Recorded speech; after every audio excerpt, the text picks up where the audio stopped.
Greetings, film freaks. We are the Podcorn Kernels. Join us as we discuss the hard and often indigestible truths that are at the center of the fluffy and delicious world of cinema.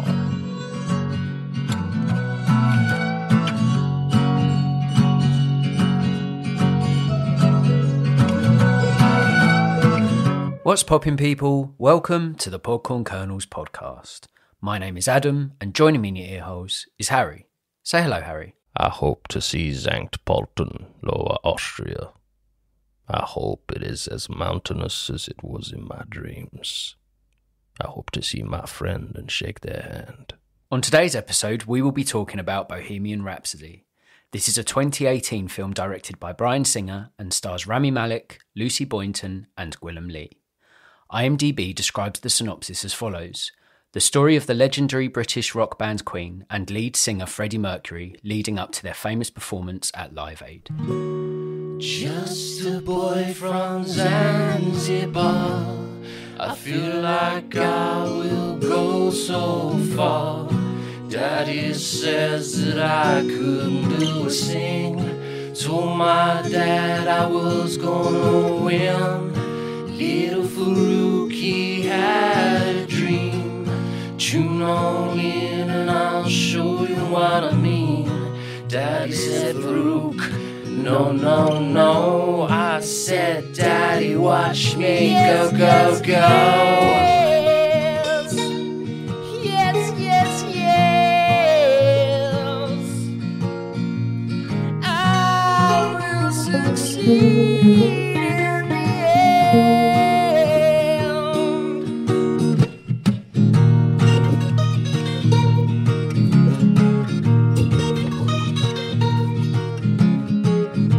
This episode was requested by Sean Fitzgerald. Thanks for listening, Sean. If you're a listener that would like us to cover a film you love, loathe, or love to loathe, do please get in touch. Let's start with some facts about the film. British choreographer and movement coach Polly Bennett worked painstakingly with Rami Malek to perfect every nuance of Freddie Mercury's mannerisms. Every eye glance, every body turn, every cocky strut, and every flick of the microphone on stage had to be just right. You feels it? It's one of my likes. Yeah? Yeah, I found it incredible how he acted with his back. Yeah? In the opening 1 minute, he's Freddie's back. Yeah. If anyone won an Oscar for their back, it was this one, because the way he goes up on stage, even the way his shoulder blade and muscles are, and the way he's pushing his arms out and using his mic, and the way he's pumping that arse out of them tight jeans, I'm like, fucking hell, that is Freddie from behind. Yeah, I can safely say that was one of the greatest back performances I've ever seen. One of the best. Yeah. One of the best. I couldn't tell you another single one off the top of my head. His Oscar should have just been, you know, the statue of the Oscar that doesn't have privates or anything. It's just a very, like, Prometheus-looking alien. That should have just been all back. Yeah.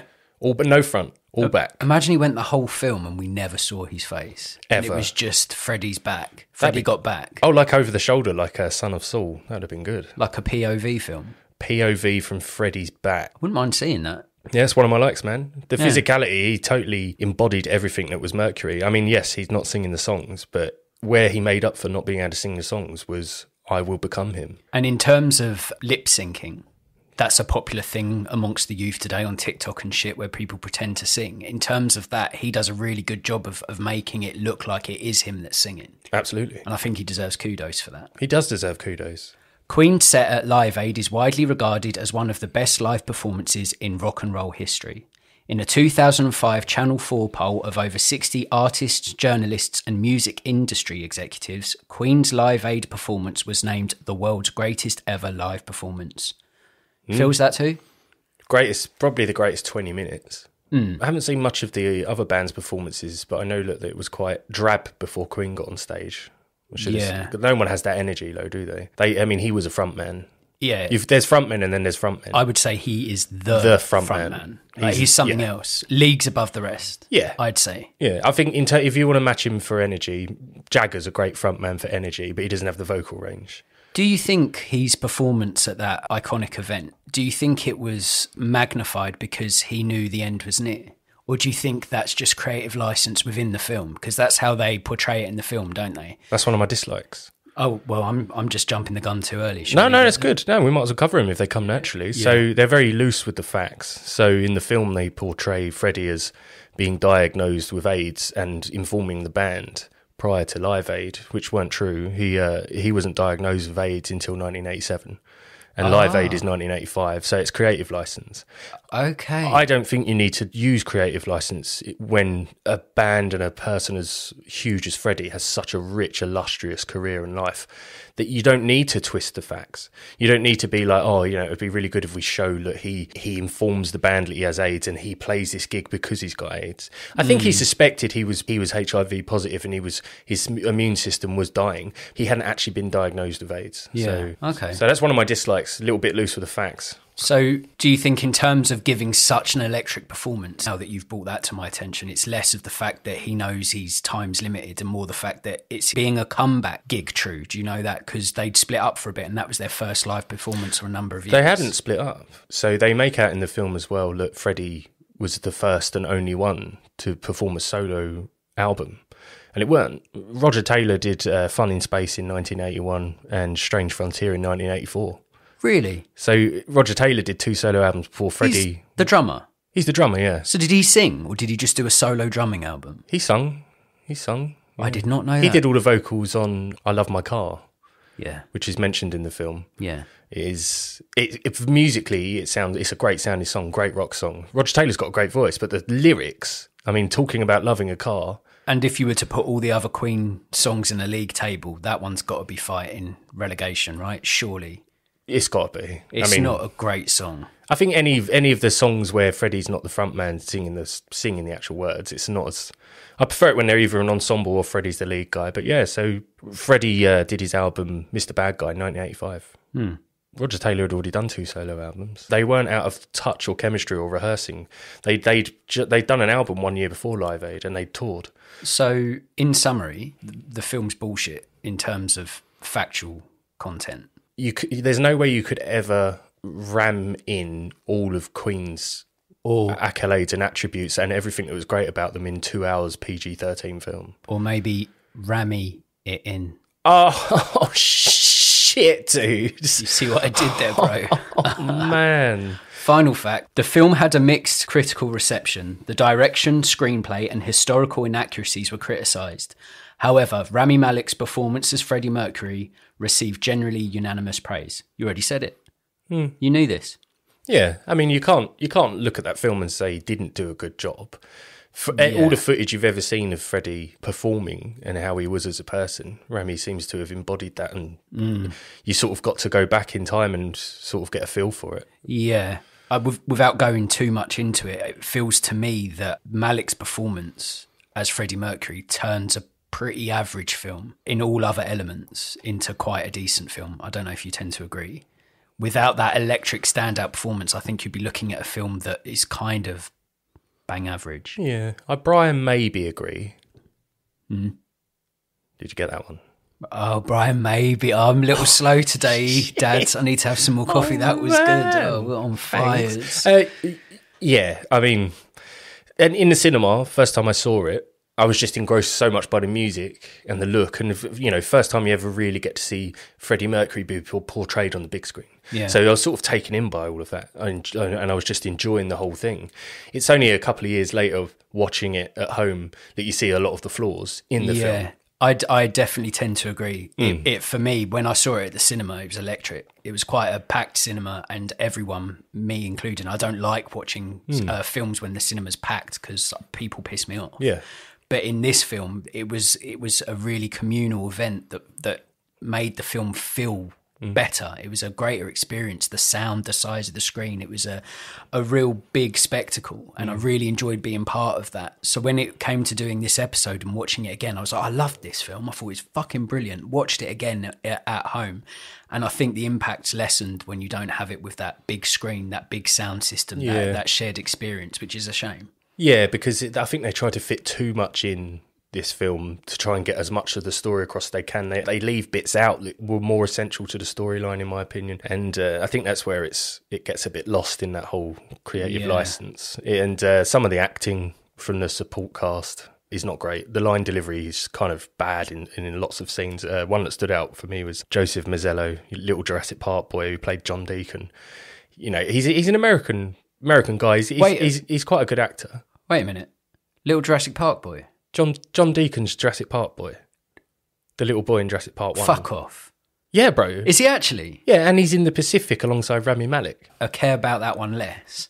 Deaky boy is little babby Jurassic Park boy. Yeah, the one who Sam Neill American. doesn't want near him while he's doing shit. Time's a cunt, innit? Fuck me.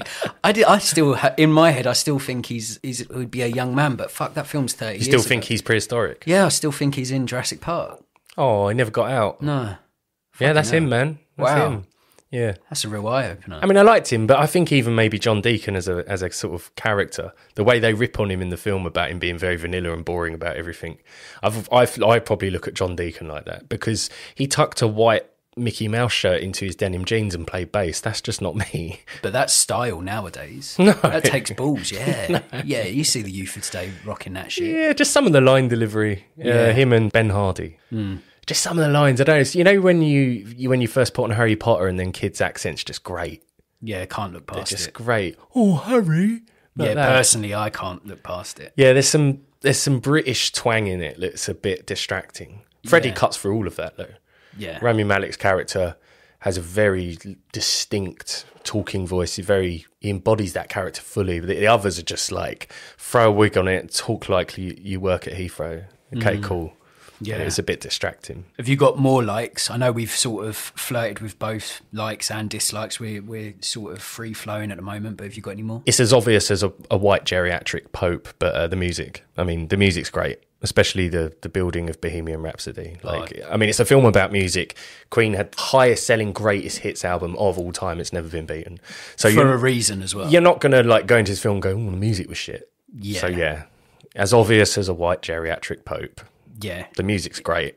Goes hand in hand, doesn't it? I love seeing the building blocks of Bohemian Rhapsody. So slowly throughout the film, there's a bit of a motif with it. So Freddy's laying on the floor after he's made love to his girlfriend, and he backwards sort of plays the opening to Bohemian Rhapsody and goes, I think it has potential. Everyone laughed in the cinema when he said that. Even I did. Watching it at home, I did not appreciate that bit. No? Well, I love the building blocks of making the song, but because he said it knowing it was made with the audience in mind to laugh at it. Like, I think it has potential. Because she goes, that sounds pretty. He goes, I think it has potential. Because it's one of the greatest songs ever made. Yeah.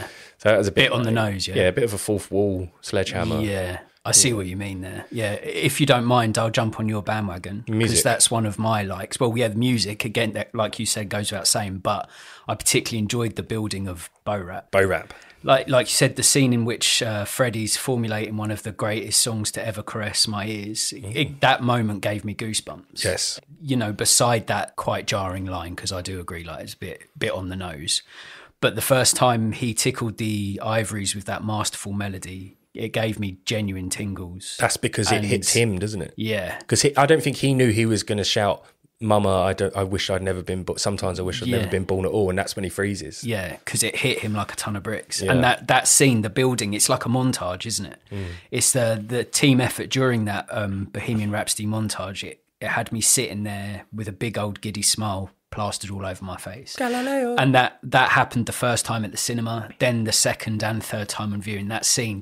I just think, imagine being part of creating something that iconic. Yeah. Like, you'd get a sense of this is a good one. Like, this is going to be good. And no one trusts in it. Yeah. Everyone else is like, it's too long. And it gets slated, widely slated by critics and general music fans and stuff. And then it builds momentum and then people just love it. It's weird. Surely when you hear something so fresh, so new and different, your first response shouldn't be, pretentious, weird opera or something, and just attack it. It's like, that's very unique. I think it's a state of mind shared by the sheeple.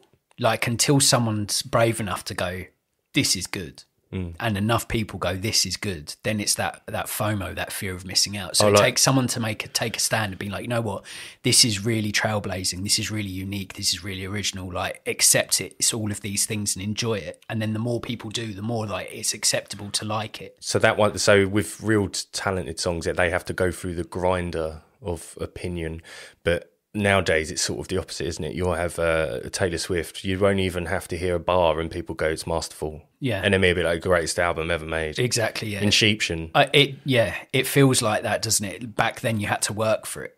You almost had to push past the negative initial response. You had to lose to win. Perfectly summarised. It's exactly that. Whereas now, Taylor Swift queefs on an Instagram video and she's got 150 million going, oh, that's amazing. It's so brave. Gwyneth Paltrow shits in a candle and sets fire to it, and we're all like, she's an artist. Yeah. Artiste. Artiste. It's nonsense, isn't it? Have you got any more likes for me? The whole of Live Aid sequence. Oh. I mean, it's almost the length of time that the actual Live Aid was. See, I wondered that. Because I did on my second viewing at home, I did a little pause when he's about to start. When, like you said, that iconic back acting, when he struts out onto the stage, I sort of had a look how long's left until it finished, and it was just over 20 minutes. So I was like, if they have done this beat for beat, that's exceptional. So was it slightly less? Was there? I'd imagine there would be a bit more interaction, him talking to the crowd. They omitted one song from the original, from what I'm aware of watching the real Live Aid. It was always playing in the house. It was this thing called love. You can handle it. It's Crazy Little Thing I've never Called liked it. You don't like that song? I've never liked it. It's the one where Freddie plays the guitar and sings. It's just too Elvis-y for me. But a bad Queen song is still better than most. Yeah. But you got to ask yourself, why was it left out of the film? Because they left out one song, essentially. Yeah. They left it out because it isn't one of their best songs. And it's just reeks of Elvis and 50s impersonators. I've never been a fan of that song. I guess when you look at it, if it was on a menu with all the other songs that were performed in Live Aid, they're all high energy or really heartfelt, I guess, and really impactful. That song compared to the rest, I'd have to agree, are probably lessons. Yeah, I think that's why it was left out, because it was probably the only one from their performance that wasn't grandiose. It wasn't amazing. It's not even a highly difficult song. Well, it's terrible. Controversial. No, but it's not like in this thing called love. You won't handle it. It just sounds like Elvis to me. I've never liked it. Never liked it, and that's why they left it out. But yeah, so to get to experience even 5% of what that Live Aid gig would have been like, I mean, it's amazing. And they replicated it perfectly. Yeah, I think they even built the stadium, not the stadium, but the stage, nut for nut, nail for nail. Yeah, exactly how it was. So that whole Live Aid sequence, I mean, you could watch this whole film, disagree with how they portray Freddie in it, how they let the other band members off very, very lightly with their controversies, and they show Freddie's right at the forefront all the time. But when you hit that Live Aid part and he finishes Bohemian Rhapsody and then he steps back and does Radio Gaga, I mean, I got goosebumps. Yeah. When he does the Radio Gaga, because it's such a tune, and it's about sitting in your room at night listening to the radio, thinking of escaping where you're from. It's incredible. Yeah. And yeah, that whole 20 minutes is beautiful. Yeah, if you'll allow me again, I'll tag team you on that, dog. Take me down. Take me down to Rivertown. Yeah, I've got it written down here, is that Live Aid finale. Just how I imagine the crowd were on the day of that gig. I was putty in the hands of Freddie and co. You could kind of feel Freddie's energy through Malik's performance, and every strut and pout transported me to an iconic moment of history. Like you, that scene got me emotional, and I get chills every time I see it. Now, I don't rate Bryan Singer as a director at all. I learnt today from yourself that there's quite a lot of scandal surrounding the man. But I think he got that conclusion spot on. He did. Like you said, that nearly 20 minutes, every move, every shot, every part of it, the sense of wanting to be there, the goosebumps, the ad-libbing, the lip syncing from Rami Malek. It's just, I can't think of a better send-off. Better send-off and better, like, direct step-by-step reimagination of a well-known beloved figure. Even the Pepsi cups. Yeah, down to the littlest. Everything about that, the movement, the way he looks at the camera, the way he interacts with the crowd, it's iconic, and I don't think there'll ever be anyone that matches that ever again. I liked what you said, sort of Freddie was almost there. It's like it was in honour of him, but also like Rami Malek was almost possessed by Freddie's spirit. Kind of like channeling him. Yeah. Because it's one thing to get the movements and stuff, but when you're lip syncing a live performance, to change your mouth movements. I sound like an idiot saying that, but the way he adapts and moves, because obviously it's live, it's not going to be as crisp and as crystal as a recording. But the way he even makes it look like when he's out of breath, or when he's like shouts to the crowd and his voice trails off and stuff, like every single beat of it is masterful. Yeah, it's great. And again, without that finale, without that central performance, we'd be looking at a film that's pretty, at best, bang average. Yeah, musical biographical films can be very, very, very, very hit and miss. Yeah. Very. Andre 3000 as Hendrix. I wouldn't even go and see it. Wait, is that a thing? Yeah, he played Hendrix in a movie. Wait, it must be awful because I've never heard that. Exactly, it is dog shit. Have you seen it? Nah, I won't go watch that. You just know it's shit. I know it's poo. Yeah. I know it is. It's not bad casting. He's perfect because he can actually play guitar. Yeah, he's got a voice on him as well. Yeah, I always liked his. Yeah. I loved his music. Yeah, but it just wasn't in the right hand. It wasn't in the right hands. Yeah, It was done wrong. That's crucial, isn't it? It's crucial. Yeah. My other thing I liked about it, and it was top of the list. Wait, are you done? On likes, Rami. Yeah. White Geriatric Pope. Yeah, covered. And the whole live sequence. Yeah. The Live Aid sequence. Well, then that's 3 for 3, basically, because my first and top of the list, no surprises, is the man himself, Rami Malek. I got to be honest, when I heard he was casted as Freddie, I did have my reservations. But after seeing the film, I have to admit he completely nailed it. I think his performance actually improves as the film progresses, and by the time he's performing as Mercury at Live Aid, he encapsulates every part of Queen's lead man, like we said. And he leaves nothing behind in this iconic role.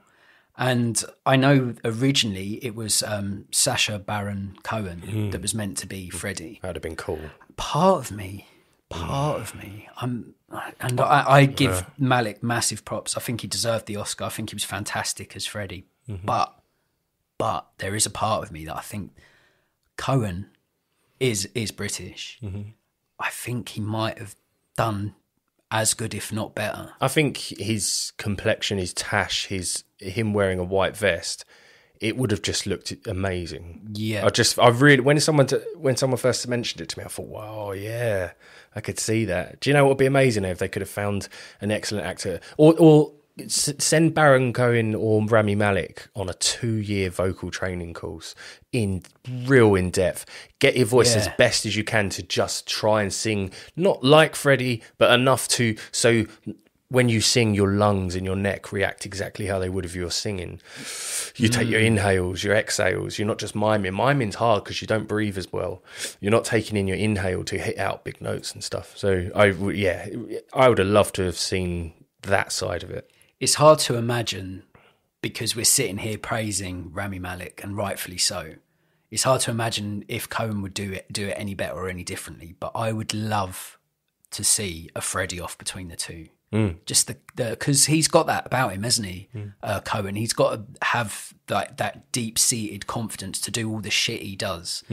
As Borat, as Ali G, and you can see he can actually act in the likes of The Trial of Chicago 7. Yeah, I think he's proved his worth as a serious actor. Yeah. And I don't know if the fact that he is British might have added another element to his repertoire, might have just pipped Malik. I don't know, and it kind of saddens me that we'll never see it. Yeah, maybe. A little bit. Yeah, man. What about your dislikes? Have you touched on them all? Have you got a few more for me?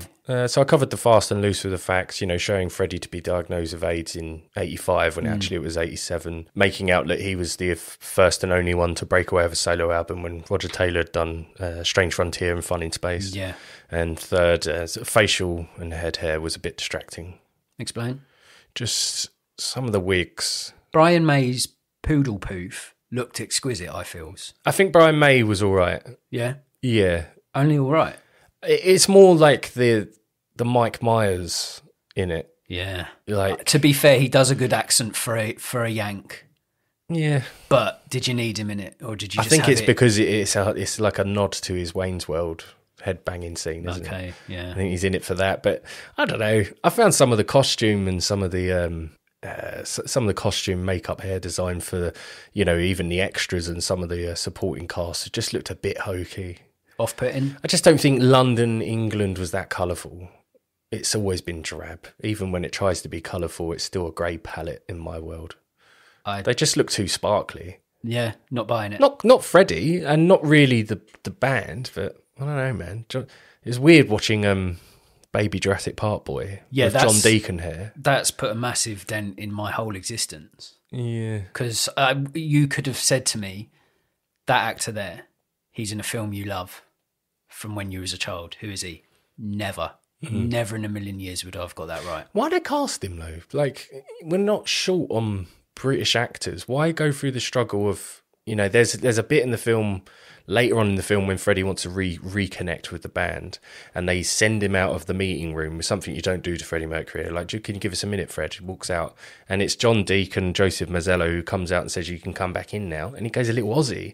I'm like, why? Just hire some British actors to play a British band. Rami's different because he doesn't have an accent. You watch Rami in Mr. Robot or The Pacific. He doesn't really have an American accent. He's not overly. It's almost like Johnny Depp. He sort of sits between languages. Yeah, he's got a very unique voice. Yeah, and it's much easier to take on a character like Freddie Mercury because there's so many hours of footage of him talking. And he was very flamboyant and very darling this, darling that. And he had the pronounced teeth. Pronounced teeth will help you get his accent because you've got to pretend you've got something more in your mouth. Whereas John Deacon, Joseph Mazzello, it's like you're asking this young American actor who's not done loads, you know, he did Jurassic Park, The Pacific. But he can't be young now.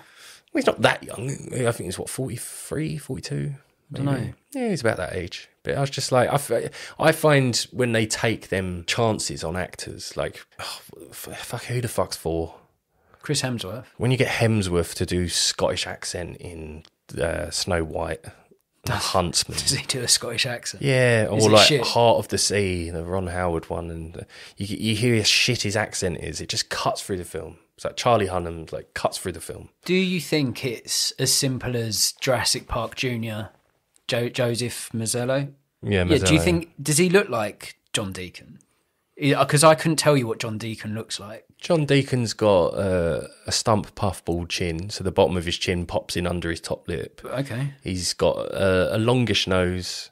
He's very nondescript. So it's not a case of, well, it's perfect casting because in a lineup you couldn't tell the two apart. It's not like they look really similar. So I wouldn't say they look similar, no more than anyone else. You look more like John Deacon. But if you just said he's got, what did you say he had? Puffball cheek? What's it? Puffball tuck-in chin. Yeah. You say that and then you tell me I look like the top part of his face is more forward than the bottom part of his face. And the bottom part of my face is more forward than the top of my part of my face. Yeah, so I could rest a glass on the bottom of your face. Yes, you could.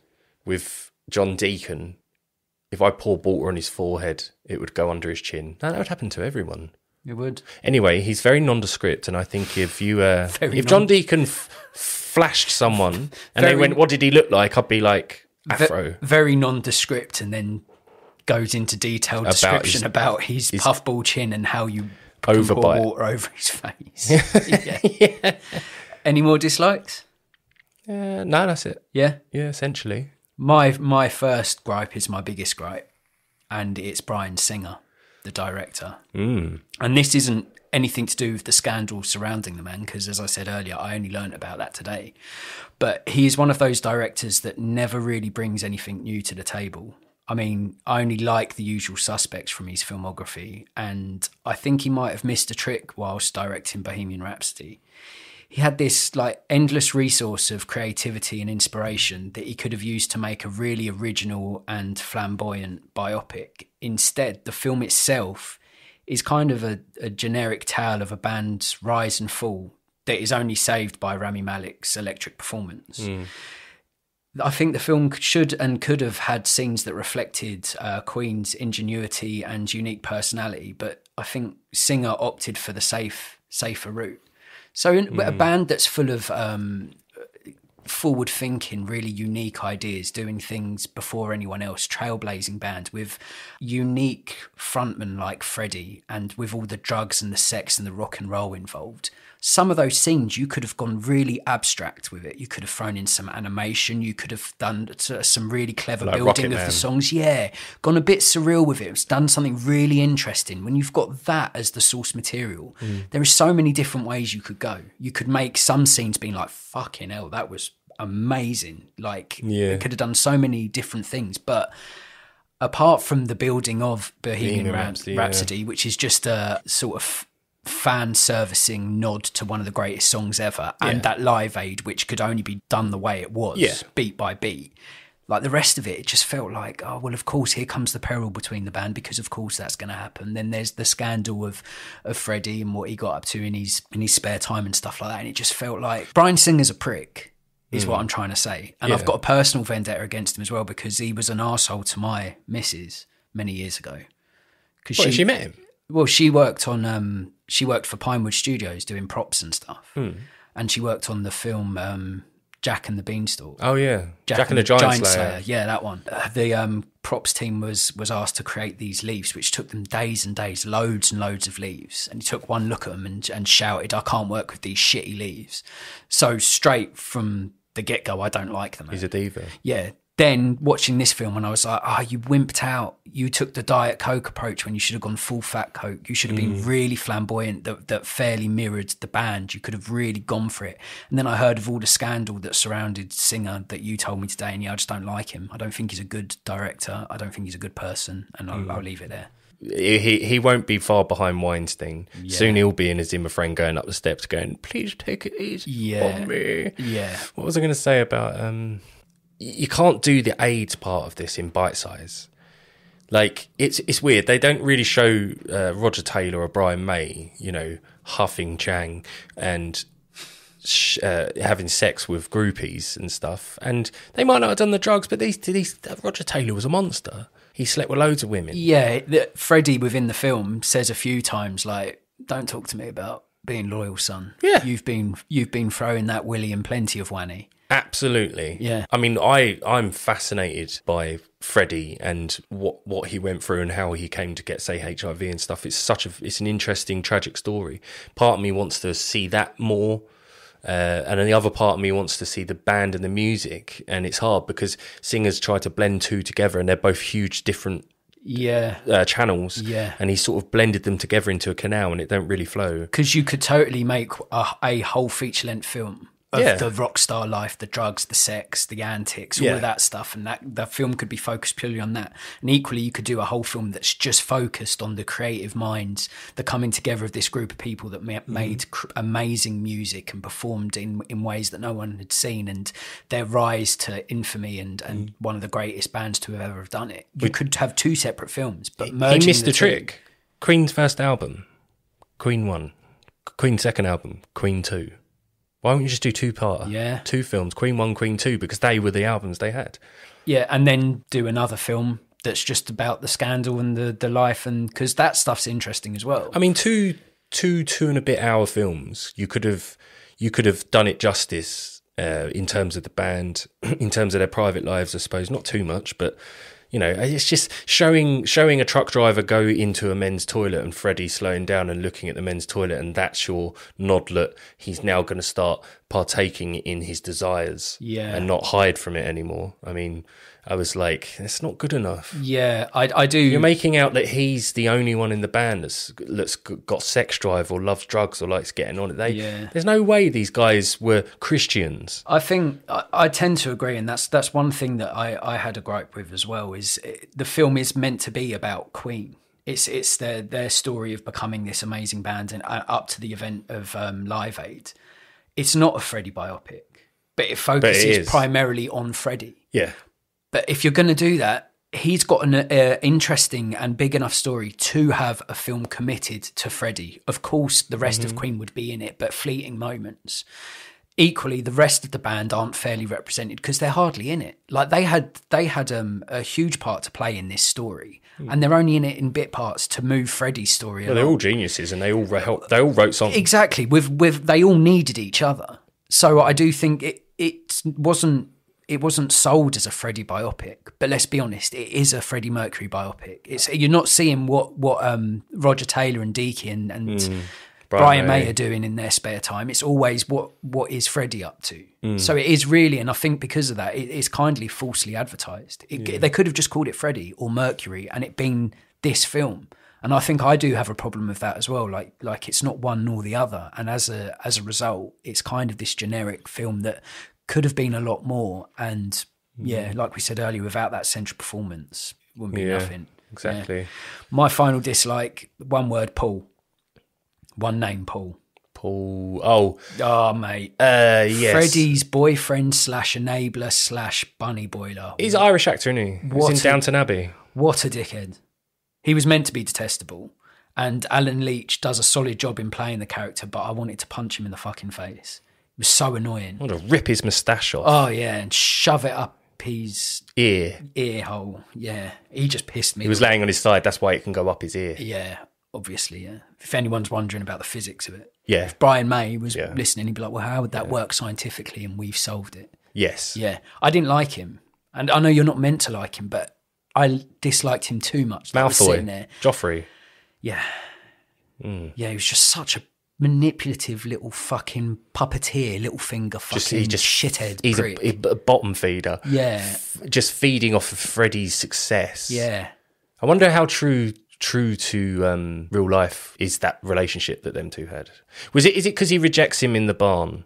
So in the barn when Freddy's singing "Love of My Life," I think it's that one. Is it because he rejects him in the barn that he then goes on this like crusade to feed off of him whilst killing him slowly? Killing me slowly with his Tash. Yeah. It could have, I don't know. Well, you know those. It's detestable, Adam. Yeah. You have to explain yourself. No, but I just want to vent about him because he really did piss me off. Yeah. Like, because you know those parasite people exist. Yes. They crowbar their way in and they're like, oh, I can see an in here. Like, oh, I can manipulate and I can use this person to get what I want. Mm-hmm. And it's not just this one character. You see it time and time again in film and those names you mentioned. But it always ruffles my feathers. It always gets me annoyed.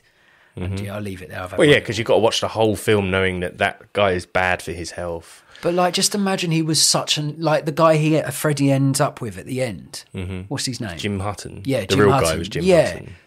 Salt of the earth, lovely dude. Yeah. Like if he met him at the start and they was just happy in a relationship, just chilled out. They met at a house party. Yeah, and they were just good for each other. I guess just another case. That's the sad thing, isn't it? It comes too late. That's the sad thing because he has that interaction with him when he's on that downward spiral, and then when he does reconnect with him, he's already in the film he's already on his way out. I think it's safe to say that you can take events in the film with a pinch of salt based on what you said and based on the sort of critical response it got about how true to real events it was. He tried to cram too much in. Yeah. And it's a shame. Like, it is a shame because it could have been so much more, I feels. I've got some questions. Oh, go right ahead, sir. Which rock star or musician would you like to see a film made about? Jeff Buckley. You had that one in the chamber, huh? I've always wanted it. Always. Who played Jeff? It would have been Heath Ledger when he was alive. They both shared very similar sort of dark eyes. They can both get that sort of nice curly mane going on. Heath could have done it. Anyone nowadays? Franco's face, but not Franco's acting or musicianship. Yeah. Pretty much nothing to do with Franco then. Just his face. So in summary, not James Franco. Maybe Gordon Levitt? No, not Gordon Levitt. Yeah, it would be Jeff Buckley because he was another 4-octave voice, just like Freddie. And his story ends in tragedy as well, right? It ends in tragedy. It's more of a mystery. He drowned? Well, yeah, he drowned, but the circumstances unto which he ended up in a river were just weird. I think they were stuck in traffic on their way to pick up the rest of the band. Like, he sort of didn't want to to play gigs at stadiums he didn't want to play in. And he just sort of stepped out of the car and walked into a river with his big caterpillar boots on. So you detect a drowning? Well, he drowned, but is it a suicide? Was it deliberate? Or is he just like being hippie? No, they don't know. They don't know if he was just being a bit hippie and didn't realise the current was strong. Like, I'm wild, I'm going to go sit in the river because I'm that person, I'm arty, I'm weird, I feel strange. Or did he just want to die? You don't know.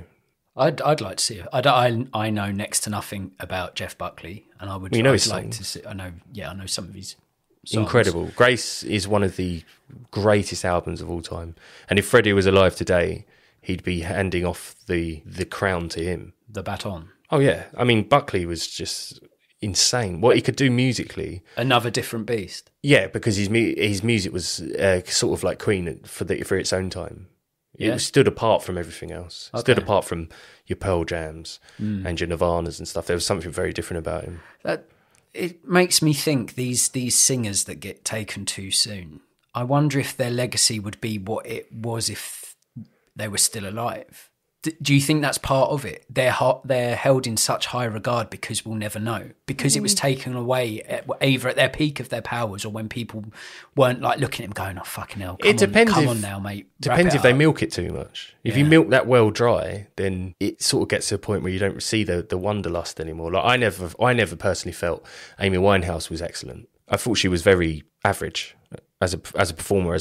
I mean, she covered more songs, she sampled more songs than she wrote herself, from what I can recall. Yeah, I never thought she was legendary. I think her dying made her legendary. It's that, isn't it? Same with Kurt Cobain. Yeah, Kurt Cobain. Yeah. I mean, Kurt Cobain was great. He definitely had a sound, and I do wonder what he'd be doing now.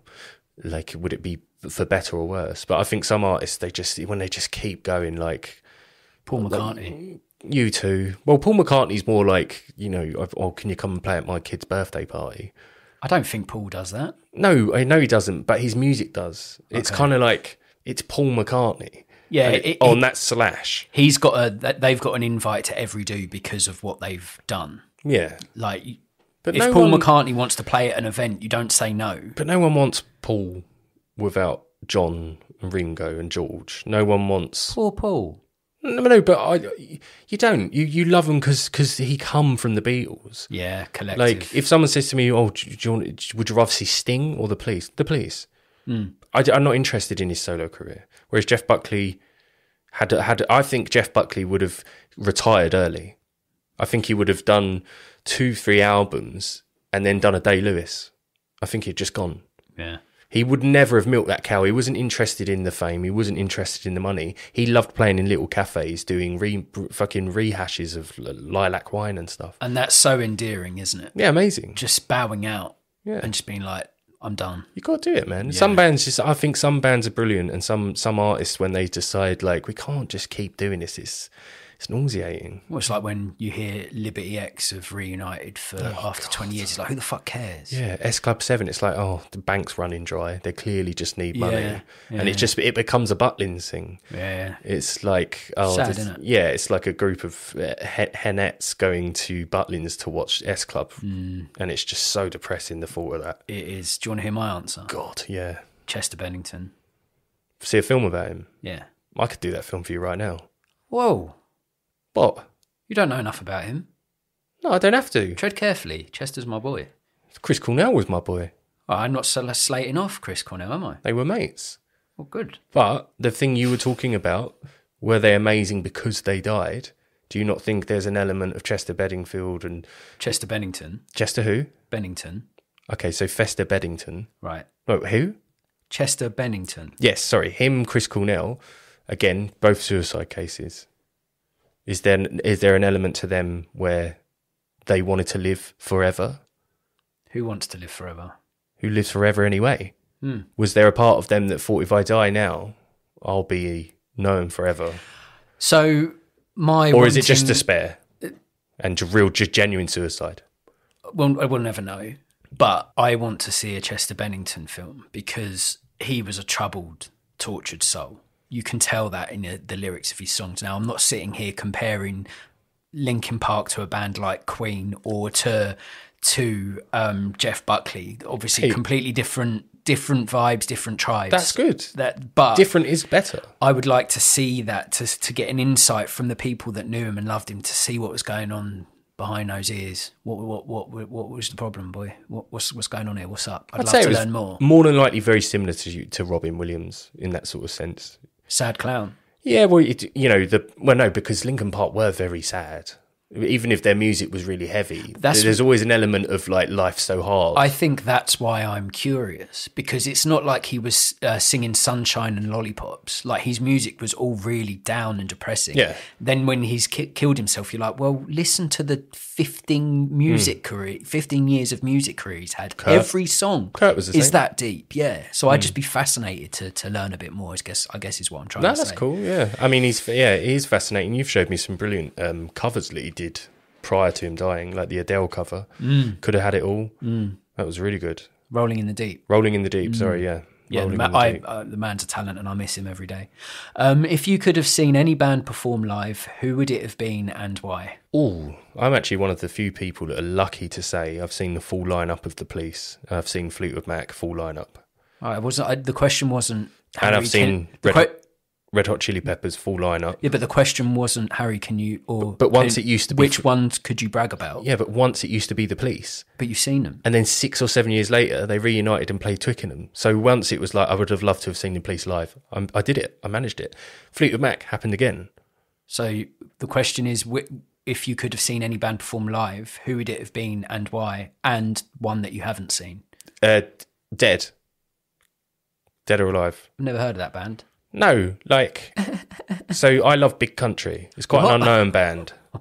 It's a band, Big Country, from Scotland. Okay. They're an incredible band. Rolling Stone said that they're one of the best bands to ever support them, but no one really knew them. Scottish band, excellent. Gave their whole sound was like I'm in the mountains, and beautiful melody. It's like a cross between the Police and Queen and Led Zeppelin. They were brilliant. Okay. I would like to have seen Big Country. I would have liked to have seen. They all dead now, or the lead singer killed himself, hung himself in the Caribbean. Would you want to see a biopic on it? Yeah. Stuart Adamson. There's another one. Oh, in a heartbeat. Yeah. Absolutely. Yeah, Stuart Adamson. Yeah, it'd be great. Yeah. I would have loved to have seen Jimi Hendrix. The first trio, not the second trio. Well, actually, I would have seen him in anything. But yeah, Hendrix would have been great. Led Zeppelin, Floyd. Yeah. Floyd. I mean, I heard Gilmour playing in Verona, and I was outside the stadium with a beer, and I was listening to him play all the hits. I'd say that counts. Just because you're not there, if you could hear it and enjoy it, I'd say that counts. It's a tough one, man. I love my music, so it's a tough one. See, I'm just that simple. Pure boy. It's just such a simple pure boy. And I'm that easily influenced. It would be Live Aid and it would be Queen because of seeing this. I'd love to be... And I don't like being in groups of people. Groups of people, more than 5 people I dislike. So I'd struggle there. But seeing that performance, being there for that monumentous occasion and breathing it all in, taking it all in... I'd love to have seen it. Okay, I got one then. I'll go with Rage Against the Machine at the Democratic National Convention. Riots. Just pure angst. Pure fuck the system. The opposite of Pure Boy. Yeah, and it was just incredible looking good. It looked boiling hot. It looked... Sweaty. The everyone was on the same rhythm. If it was like everyone had took a drug and they were all on the same level, just bouncing with rage. Yeah, the energy. Yeah. I mean, yes, the contrast between them and something like Pink Floyd is chalk and cheese. But what Rage do for me? Oh my god. Yeah. Oh, Dad, get me a meat tenderizer when Rage is on. I will turn a thick fillet into the thinnest, most tastiest bit of beef you've ever had. Oh, God. Why do I want that beef now? Final question. Do you think we will ever see anything remotely close to a generational and unique performer like Freddie Mercury ever again? No. Okay. Look at the Adam Lambert they've got trying to fill in his shoes. The Adam Lambert. The Adlam. No, I'm sorry, Adam Lambert. You cannot take musical theatre-esque tropes into one of the greatest rock bands of all time and hope to do any justice to Freddie Mercury's legacy. You are wrong. And Brian May and Roger Taylor are wrong for thinking that they can bring him in and keep touring. F off. That's why Deacon ain't a part of it, because Deacon had a noggin and he knew. Yeah, they have a pop at Deacon for being the boring one, but... Bullshit. Seems like he's the one that's most clued up. You don't want to dilute it, do you? But don't get me wrong, I know very little about Adam Lambert, but I don't need to know anything about him to say he's nowhere near Freddie. No one can touch him. No. I just think maybe one day, maybe we'll be old men and maybe there'll be a band that comes out that doesn't have their songs written by Community. Maybe just a raw talent will come out and that she they write their own music, they have their own band, they do everything, and we sit there and be like, that's it. That's the closest to Freddie we'll ever see. Now, I'm not talking about who's the best Freddie impersonator. Lewis Capaldi. I'm talking what? I'm talking just like that. What Freddie was for the time and even now, like just that he stands alone. There's no one that's like, Oh, that sounds like a Freddie. Or Well, the stars need to align. It's almost as miraculous and as ridiculous as being here ourselves as human beings. But, you know, being a tadpole, all the chemicals had to be right. Becoming a monkey chimp lizard thing, right? Yeah. It's think about it. One was an astrophysicist, one was a dentist PhD, one was an electrical engineer, the other one threw bags at Heathrow onto planes. All of that had to come in line for him to be able to sing the way that songs were written for the band. That's why it's a 1 in a million band. Yeah. And they could jump between heavy metal, here I am, to friends will be friends. Yeah. Disco. They had it all because they are geniuses. They are geniuses. There's no doubt about it. It's quite sad that I don't think anyone will touch them. What now? Yeah. What do you mean? Like, in terms of the landscape of music bands now, there's no one even close, right? No, yeah. I mean, yeah, it's weird when you think about it. Like, you think a band like Kings of Leon, who, great. Yeah, no matter what you think of them, they have produced 5 excellent albums, I think. But all got hits. It's beautiful. They've got a sound. That sound remains, but they always challenge themselves to do more. But you'll always see Beyonce, best album. Adele, best album. Taylor Swift, best album. And you can Adele's got a bit more going for her in terms of being a unique talent, but I find Taylor Swift stuff I'm like, same song again. Yeah. Beyonce, same song. Yeah. Same song. They repeat words. Hello, baby, baby. Just repeat. Not heard that repeat. It's like, oh my God, I'm so bored. I'm so bored. I think if you were a band like Kings of Leon, I love Kings of Leon. I think they're a great band. But if they were clothes on a hanging up, you could look at any one of and be like, that's Kings of Leon. That's a Kings of Leon coat. That's a Kings of Leon. That's like AC/DC. Pair of trousers. That's always going to be that's Kings of Leon. Queen. Any curtain, any clothes rail in any department store, any one of them could be Queen because they could do so much. So you're saying Queen is a buffet and Kings of Leon is just an Indian curry house? Yeah. Okay. Yeah. Sweet. Basically, yeah, that's a much better analogy than whatever I was trying to do with clothes. The problem with buffets is if you have a bit of Thai and then have pizza all on the same plate, they cancel each other out sometimes. Yeah. So you got to take Queen in albums, in pinches. Yeah. You can't have it all at once. No, you can't. I think yeah, we got a decent analogy in the end. Yeah, food. Hopefully. Always food. What would you rate Bohemian Rhapsody out of 10? 6.5. Okay. Give me more.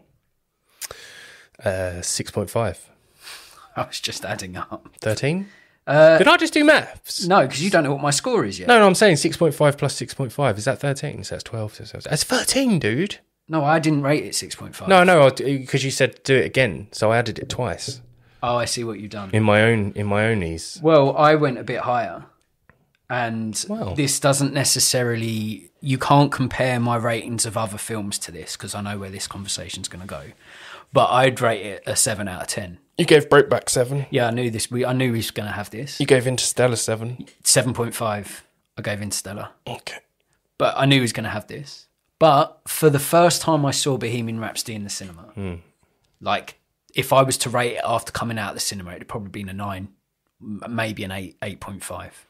Watching it at home, it wasn't as enjoyable, and that's why it's a bit less. But for that 20 minutes of mastery at the end, for that alone, I think that warrants a 7. Oh, it's because mega, yeah. I've watched that film twice last week for the podcast, and every time, those 2 times, the time at the cinema, every time it's got me there, right in the cup of its hands, just like, and I wanted to be there. And I was watching Freddie, I was listening to the banging tunes, like, it's sort of, it tickles everything you want it to tickle, and you look past the filmmaking side of it and the storytelling side of it, which lacks when you look at just what the source material is of Queen and Freddie. Like, you can't beat it. Don't say tickle, man. What's wrong with tickle? I imagine you like nothing on, pretzeled legs over your head, and you're tickling your own nutsack. Well, that's what I see. Well, that's what you painted yourself. No one made you do that. Pretzel. So maybe you need to take a long, hard look in the mirror. Yeah. So that gives Bohemian Rhapsody a total score of 13.5 out of 20. If you like your films to be flamboyant, fun, and full of Freddie, or if you want to cozy down with some quality Queen time, then Bohemian Rhapsody could be a film for you. Consider watching this one if you enjoyed Rocket Man, Walk the Line, and Crazy Heart. Should we play a game? Ready when you are, Sergeant Pembury. The game in question is What the Plot, where the rules are simple and the results quite the opposite. Harry will conceive an original idea from his big and beautiful brain and give birth to a plot. It is then down to me to nurture this thought by providing a film title, genre, cast, and anything else I can think of to raise this brainchild into a fully functioning film concept. Over to you, Harry. I'm going for a bit of a anti-success underdog story and like a study into how the name is not always the man. Look me in the eye. No, I'm scared. Okay. Norman Conquest was an Australian soccer player who played as a goalkeeper, and he represented Australia 11 times. This is true. This is true, guy. This man existed. His name was Norman Conquest, okay? That's not a made-up fucking name. That's a real name. All names are made up, but that's a real person. This is a real story. He played for Australia as a keeper. He played for it, right? Yeah, so Norman Conquest. He's a keeper. 1916 to 1968. So he was, I'm assuming he was born 1916, died in 1968, was an Australian soccer player who played as a goalkeeper. He represented Australia 11 times. Conquest played for Australia between 1947 and 1950. He toured with the Australian team in South Africa. He was the Australian goalkeeper in a 1951 match between Australia and an English Football Association 11 representative side at the Sydney Showground, which Australia lost 17-0. And he had that long of a career as a keeper? He also represented New South Wales state team. But the funny thing here is, and this is what I wrote in capitals when it came to me, an anti-success underdog story and a study into how the name is not always the man. His name is Norman Conquest. Yeah, he let in 17 goals. So imagine this. So most sports films or underdog films, you see the rise from shit to brilliant, don't you? Usually, and you want them to win. With this film, you're going to go through a grueling process of seeing a guy end up letting in 17 goals in a football match. I mean, that's near suicidal. But you can see where this film goes. It's about not giving up. It's about getting up when you're down. It's like, yeah, you let in 17 goals, but you're still going to go and have how many appearances for Australia did he have? 11. Oh, well, he didn't get that much. Was that after his 11th appearance? And then they was like, you ain't ever playing again, mate, you shit. I don't know if that was his first or 11th. Yeah. Or third. Yeah. I couldn't tell you that part. You'd have to read up on it. Wow. But can you imagine being the proud mum and dad of Norman Conquest? It's like... The name makes it. I mean, yeah, because his name is brilliant. His last name's Conquest. They're from Australia, and then the dad clearly got drunk one night and gone, let's call him Norman. Come on. Yeah. And she's like, no, he's going to get the shit kicked out of him. And no, he becomes the goalkeeper for Australia 11 times. And the day where he could have shown the dirty Brit Empire how better Australia are without our queen, without our land, he lets in 17 goals. See, that is a comedy, but... Is it? Well, it could be. Well, it's laughable that he lets 17 goals in a game. Number one, you should not be in goal if you're that bad that you can let in 17 goals. Now, they're not playing Brazil in the 1970s. It was who was the team they played? Just a collection of... It was an English Football Association 11 representative side. So FA representative side. Yeah, 11. Right. So, number one, I don't think he should be in goal because he's clearly not very good in it. But number two... What the fuck's the manager doing putting him in goal? No, what's the manager doing after the second or third goal? Yeah, fifth. It was fifth. It's a friendly game. Yeah, I suppose it's a friendly. It's like a showcase. It's like a showcase game. Back then, Australia probably, well, almost definitely weren't a very good footballing nation. 1951. Was it 1951? Yeah, that's when he let in 17 goals. Right. So it's safe to say in the 50s they didn't have a very good football team, but 17 goals.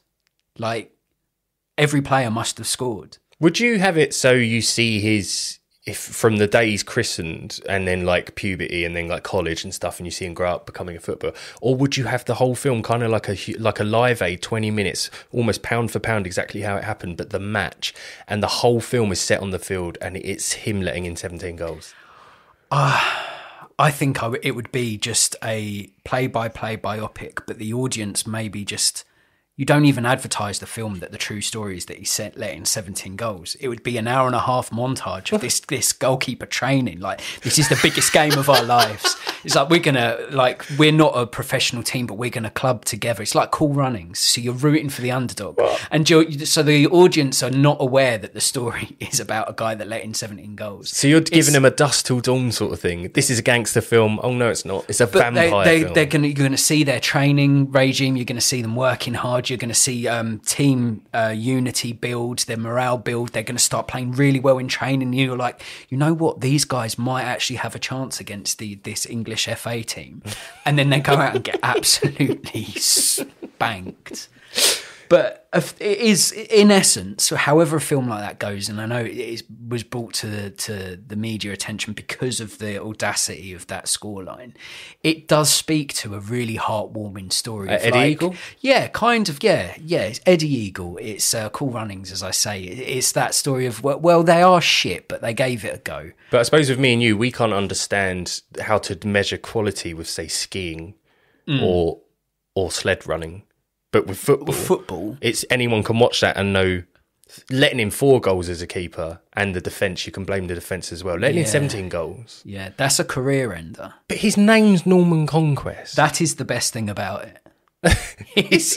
That's diametrically opposed to the Norman Conquest because they absolutely fucked Harold and took England. And he's done the opposite. He let in 17 goals. Yeah. And his name is Norman Conquest. It's great, isn't it? It's what? What? Yeah. How do you have the greatest name up there with Ray Purchase and you let in 17 goals? Yeah. That, to be fair, though, you know what the Hollywood regurgitation machines like. They would make this into a really fluffy, warm, and it would be a story about, guess what, kids, it doesn't matter if you get knocked down, you get back up again. It don't matter if you let in 17 goals, you'll have another 3 appearances before you're fucking sacked. It doesn't matter, like, you keep going. So that it's quite a buttery sweet story. It's nice, isn't it? That's all I'm seeing is a nice story, nicely handled, like sort of lovely-dovey sort of, don't give up on your dreams, all that sort of shit. So I'd see it. So in summary, it's an anti-success underdog story based in 1951 where Norman Conquest played for Australia as a goalkeeper. He represented Australia 11 times. He let in more goals than he had appeared. I knew you'd find that. I knew you'd say that. He let in more goals than he appeared. That's amazing, isn't it? That is amazing. Yeah, that's quite the accolade. Just one that no one would ever want. So he represented Australia 11 times, conceded 17 goals to a FA representative team, and it's a feel good story. It's a laugh story. It's a suicide story. They could, well, if you're Conquest, you got to ask yourself some serious questions. Conquest. The name carried him through. That's the fucking tagline of the film. So it's playing the goalkeeper. I wouldn't have your Australians that are big and good looking like Chris Hemsworth. Oh God. Or any one of the Hemsworth brothers. I'd have an older guy playing it. Stringy. Gibbo? No, not quite Gibbo. A little bit younger, I think. But Ben Mendelsohn in goal as Normal Conquest. He looks quite fed up. He looks like he's been through the ringer. No disrespect, Ben. You're a fantastic actor, one of my favourites. But you could imagine him as an older sports person that's like, oh, come on, Norman, we need a keeper. And he's like, I said I wasn't going to play anymore. And then he plays and he's like, I told you I wasn't going to fucking play. And he gets battered in 17 years. So I could see him in the lead role. I thought you were going to go Armand from White Lotus. Yeah. No, can I change it? Yeah, that's great. You were going to say Armand. What's the actor's name, though? I'll have a look. Because is he Australian then? He is an Aussie, yeah. Yeah, no, that is perfect. Armand. That is perfect. Yeah, I saw him. Yeah, no, you've trumped my Ben. He was in Last of Us. That's yeah, the one, no, that does it because he would be like, you could have him as a real consummate professional that's gone through loads of shit. And I think the first half of the film is him and the team really thinking they can do a job, and then when it comes to it, they get battered. And so it would be Armand from White Lotus. It's got a great name, man. Murray Bartlett. Murray Bartlett. So Murray Bartlett would start. And directing it, funnily enough, I think he's directing a film that's very similar. I think it's a film where Michael Fassbender's a coach to, like, I'm definitely wrong with the nation, but it might be Samoa or somewhere in that region. And that's directed by Taika Waititi. So, and I would have Taika Waititi directing this film because I just think he's the man for the job. Yeah. Murray Bartlett in goal, who lets in 17 goals. But the audience has no idea about its... They don't know about the match. Yeah. What did you say? What was that tagline about Conquest? Mine was, not this first part, but I put an anti-success underdog story and a study into how the name is not always the man. Yeah. That's what I got. So I would call the film Conquest. And then the tagline... The name isn't always the man. Yeah. And it stars Murray Bartlett as poor old Norm Conquest. And directing the film would be Taika Waititi, and the film simply called Conquest. Welcome to Australia versus an English FA representative exhibition match. This Australian national team aren't expected to get a result in this friendly game, but it is a great opportunity for the Socceroos to test their mettle against a team of professional footballers. And here comes Smith, tearing down the right wing. He swings the ball into the middle of the box. Should be an easy catch for Conquest. Oh, he's missed it! And Jones is there with an easy header into an empty net. Fuck, sorry boys, that's on me, that one. England 1-0 up within 3 minutes, and Jenkins is through on goal. Conquest comes rushing out. He gets beaten easily. 2-0. Okay, I should have stood the ground there. My bad. For Norman Conquest, things were going to go from bad to worse. And can you believe it? Conquest is in no man's land yet again, and the FA representatives go 8 ahead just before half-time. A game to forget for the Australian keeper. Fuck me, the first 5 are on me, fellas, but I ain't taking responsibility for those last fucking 3. You are shit. Don't look at me like that. I'm not the only fucking problem here, mate. Get fucked. The new film from Taika Waititi, starring Murray Bartlett, Conquest, coming soon. Yeah, I gotta be honest, I don't think I played that bad.